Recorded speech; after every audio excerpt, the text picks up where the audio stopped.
ಏನಾಯ್ತಪ್ಪ ನಮ್ಮ number 1 T20 ಬ್ಯಾಟರ್ಗೆ ದೃಷ್ಟಿಗಿಷ್ಟಿ ಆಗೋಯ್ತಾ ನೋಡಿ. ಒಂದಲ್ಲ ಎರಡಲ್ಲ ಮೂರಲ್ಲ 5 ducks in a rho.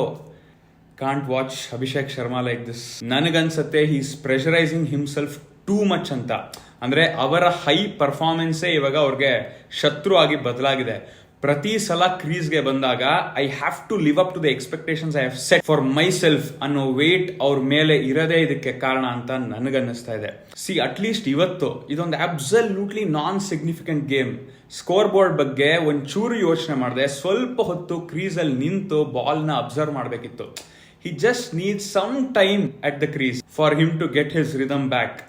Technically ಸ್ವಲ್ಪ ಅನಲೈಸ್ ಮಾಡಿದ್ರೆ the pattern is very similar. Off spinner ಕೈಲಿ ಫಸ್ಟ್ ಓವರ್ ಮಾಡಿಸ್ತಾ ಇದ್ದಾರೆ, they are cramping him up for room and his own high performance pressure he is putting on himself. He is trying to score big and throwing away his wicket. ಇವಾಗ super 8 ಅಲ್ಲಿ ಬೇರೆ 3 team ಕೂಡ ಅದನ್ನೇ try ಮಾಡ್ತಾರೆ ಅಂತ ಅನ್ಸುತ್ತೆ. South Africa Markram use ಮಾಡ್ತಾರೆ, Zimbabwe ರಾಜಾನ, ವೆಸ್ಟ್ ಇಂಡೀಸ್ ಚೇಸ್ನ. Abhishek should expect this and be ready for it. ಇದನ್ನ ಔಟ್ ಆಫ್ ಫಾರ್ಮ್ ಅಂತ ಯಾರು ಕರೆಯಕ್ಕೆ ಸಾಧ್ಯನೇ ಇಲ್ಲ. End of the day class is definitely permanent.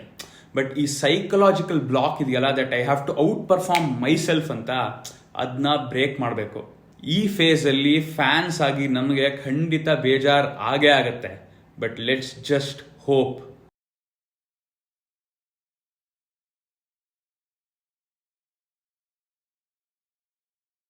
ನಿಮ್ಗೇನ್ ಅನ್ಸುತ್ತೆ? Is it just a very brief bad patch or is the pressure getting to him? Comments ಅಲ್ಲಿ ಹೇಳಿ.